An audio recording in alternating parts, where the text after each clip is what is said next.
Pemirsa, Bupati Aceh Tengah melakukan sidak hari pertama kerja setelah cuti bersama dan libur Lebaran Idul Fitri di lingkungan pegawai pemerintahan Aceh Tengah.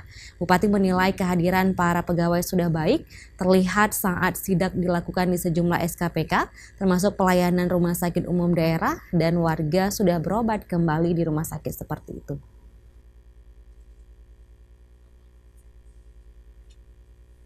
Bupati Aceh Tengah Sabila Abu Bakar melakukan sidak pada sejumlah instansi di lingkungan Pemkab Aceh Tengah untuk memastikan para pegawai masuk kerja kembali pasca libur panjang Lebaran Idul Fitri 2018. Sidak yang dilakukan pertama ke Inspektorat Dinas Kesehatan dan Rumah Sakit Daerah Datu Beru, Tekengan. Bupati menilai kehadiran para pegawai sudah sangat memuaskan, terutama di bagian pelayanan RSUD Datu Beru, Tekengan, yang telah memberikan pelayanan kesehatan bagi para warga yang melakukan rawat jalan.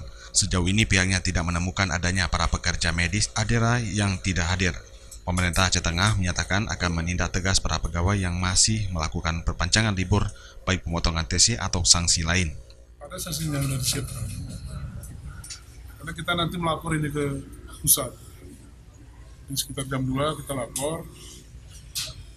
Yang tidak hadir, apabila ada mungkin dengan alasan tertentu, ini tidak ada masalah.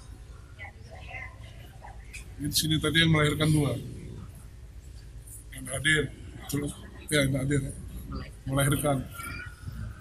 Jadi tidak ada alasan itu yang kita berikan sanksi.